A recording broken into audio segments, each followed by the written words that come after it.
The following is an AI radio TV news feature.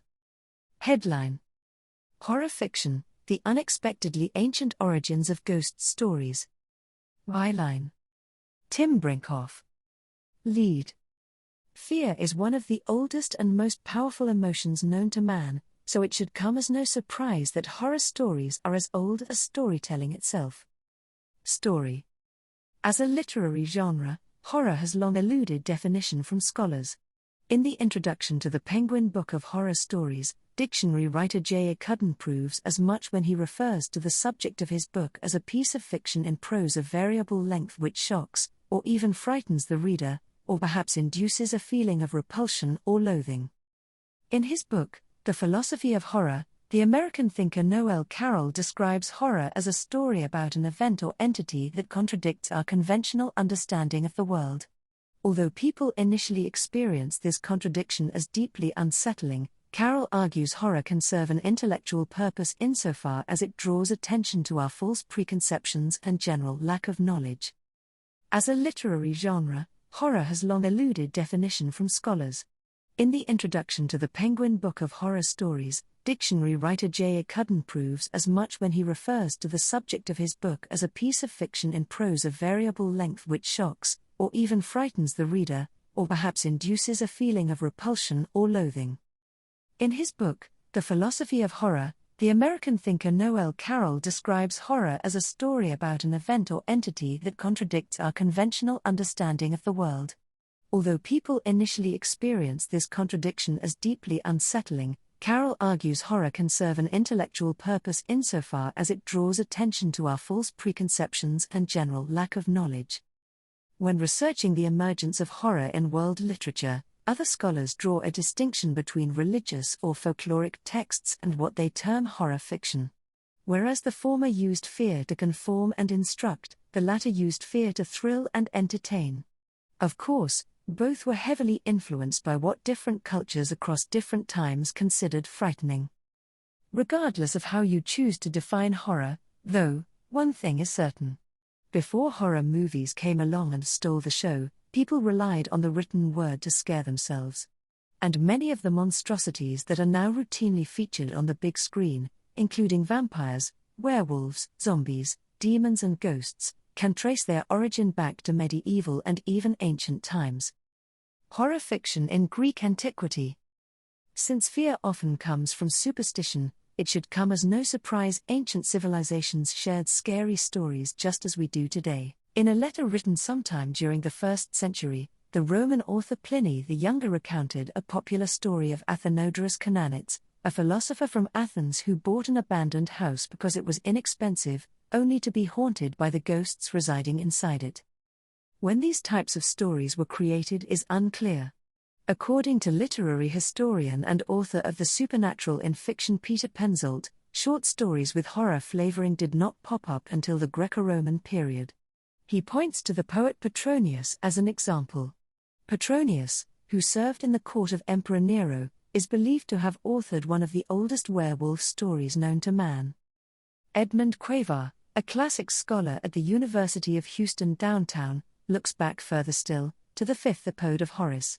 His studies indicate that contemporary audiences of this Greek poem, about a boy who is captured and killed by a group of fearsome witches, derived from its frightening subject a distinctly pleasurable experience not unlike the appeal of modern-day horror films.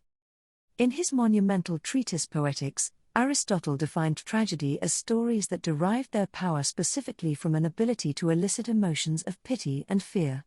Using this interpretation, one readily perceives elements of horror in plays like Oedipus Rex, in which the titular king of Thebes stumbles upon a truth so terrifying to behold that it compels him to gouge out his own eyes. Ghost stories from the Dark Ages. Compared to antiquity, the Dark Ages not only saw a decrease in the creation of horror stories but stories in general.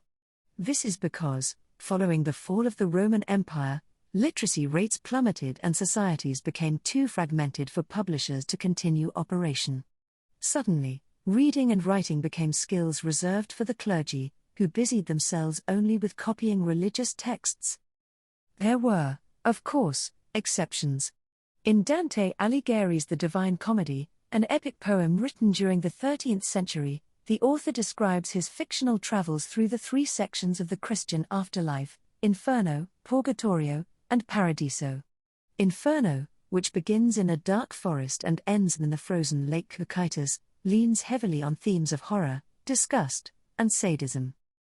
That's not to say the horror genre disappeared entirely.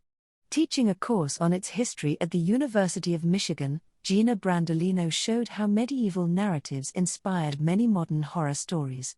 She compares the Heorot Mead Hall from Beowulf to a haunted mansion and identifies Julian of Norwich's book The Showings, about a girl possessed by the devil, as a precursor to The Exorcist. Horror fiction from this period also seemed to have been based not on myths but real-life individuals. For instance, the concept of the blood-sucking vampire is believed to have taken shape in Germany and France shortly after the publication of political pamphlets describing war crimes from the Wallachian prince Vlad III, otherwise known as Vlad the Impaler. Gothic fiction and the sublime. The 18th and 19th centuries may have been the golden age of horror stories. Back then, short story writers in the U.S. and novelists in England gave shape to what we now know as Gothic fiction. This literary genre popularized many staples of modern horror, including spooky settings, an emphasis on mystery and suspense, and a liberal use of dreams and nightmares. After decades of internal debate, the academic community was able to trace the birth of this elusive subgenre back to the Castle of Otranto. This 1764 novel, written by the English author Horace Walpole, was also titled A Gothic Story and tells the story of a nobleman hellbent on securing a decrepit chateau for his heirs despite the dangers that seem to lurk there. Some of the most influential horror stories of all time belong to this style and time period. These include Mary Shelley's 1818 novel Frankenstein and Bram Stoker's Dracula, which was published at the other end of the century.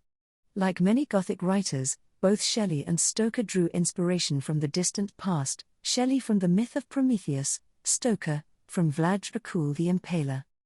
Perhaps more than any other literary movement, Gothic authors understood the power of the sublime, a concept in philosophy that refers to the feeling we get when an unknowable yet insurmountable force of nature makes us conscious of our own mortality and, in the process, reminds us we should be grateful for what we have.